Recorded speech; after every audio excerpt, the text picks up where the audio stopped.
Hi everyone. So today I wanted to talk about provisions. An old sea captain once told me that for every day you should have a schedule, and I never really understood the importance of that phrase. But now being sort of disabled and being housebound, I really I've started to understand what he really meant. Fantastic, absolutely phenomenal person, and sometimes it takes people time to understand wisdom, and I suppose it's taken me quite a long time to understand that. So today I wanted to talk about the food provisions. When you're out on an expedition, or if you're preparing for a natural disaster at home, or if you have to leave your home, I would highly recommend that you sit down with some, with a notebook and a pen, and either with yourself or with your family, whomever you have around you that you would need to take care of should a disaster occur, or should you be going on a voluntary expedition. Now, if you live on your own, I would highly advise that you sit down with your neighbours. Food is one of those things that brings people together, whether you like them or not, whether you're an enemy or not, it really does tend to bring people together. And I think we need to get rid of all the stupid things that people used to bully each other, and just sit down and just be friends with each other. I really think that. And food is definitely one of those things that brings people together. Now, everyone has a different dietary requirement. A lot of people have allergies, a lot of people have medical conditions. So I would highly recommend that you sit down with them and you write down, their name, their age, any medical conditions that they suffer from, any allergies that they suffer from, and say to them, well, if we're on an expedition, or if you're planning for an emergency, day 1, day 2, day 3, what would you really like to eat? And that would be a sort of a final thing. What would you eat? And really write it down. And in terms of MREs, or meals ready to eat, pre-prepared food, firstly, at least on the first day, I would really go for something that you don't really need water to prepare. You can just rip it open and eat it. And you don't need water, you don't need heat, you can just rip it open and eat it. Because I think in an emergency you need things that are simple.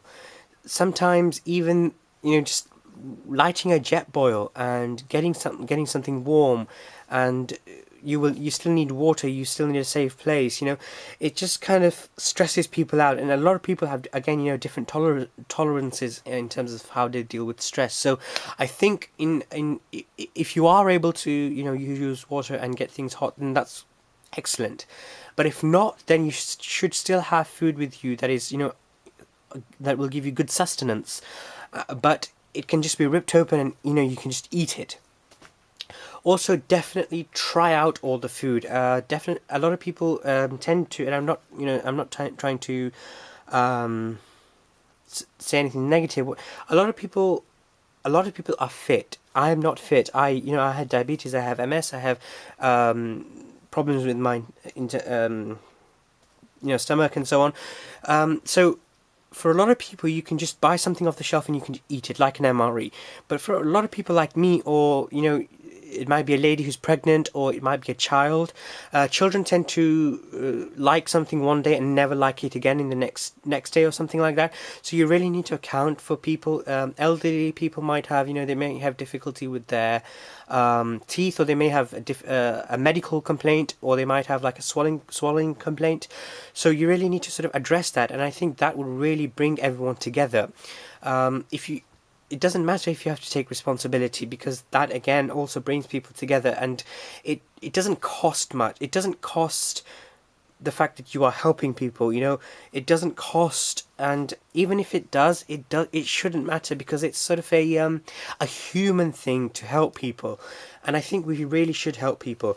And also, it gives, talking about food around a table, sitting down with friends, with family, with neighbours, it really brings people together.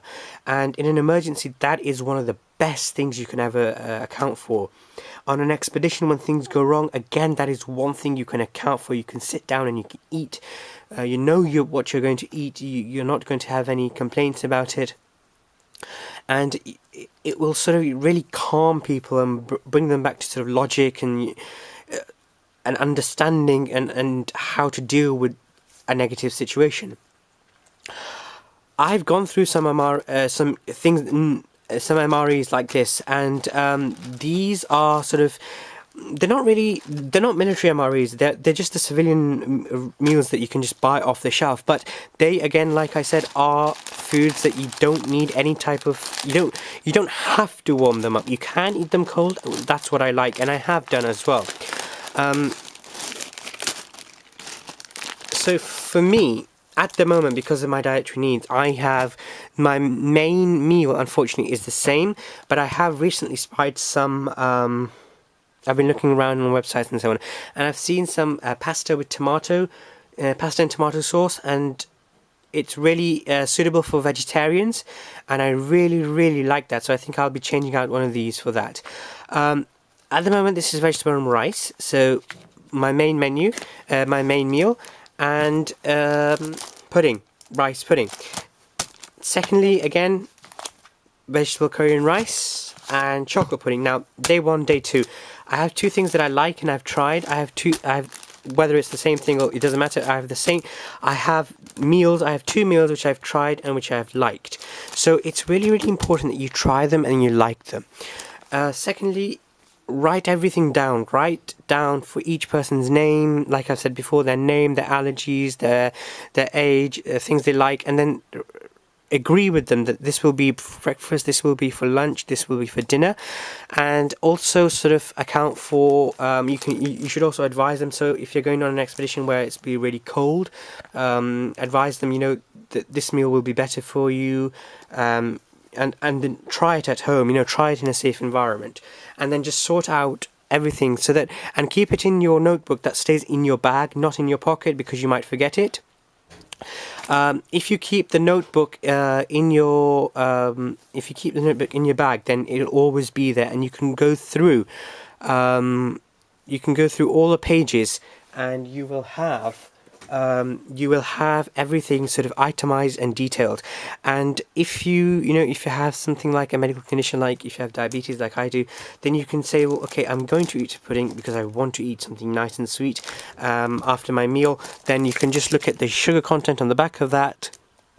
I see the sugar content on this, and then you can just sort of pre-plan how much medication you would need to eat this. And again, the same with that. So you can actually write it down on your notebook as well, so then you don't need to be working out anything, when you're in a disaster or when you're on an expedition. So everything is scheduled, everything is planned, everything is itemized, everything is listed, and I think that would be a very, very good, strong thing that will gel everyone together. It will help people to help each other. Also, if you are the person who's responsible for the provisions, the food, and you happen to be injured, then someone else can take over your notebook and read through it and do the cooking work. If you do need to prepare something, so if you need to prepare something for a child or for an elderly person or someone with special dietary requirements or special medical requirements, also sit down with them and write down in detail how to prepare. So if you are, again, incapacitated, someone else can take that and they can sort of prepare it. So that is, again, that team element. Medics tend to do that. They have like flip charts. Expedition medics have a flip chart, so that if they become injured themselves, then another team member can go through the flip chart and follow sort of logical, clear, simple instructions on how to help someone else or them.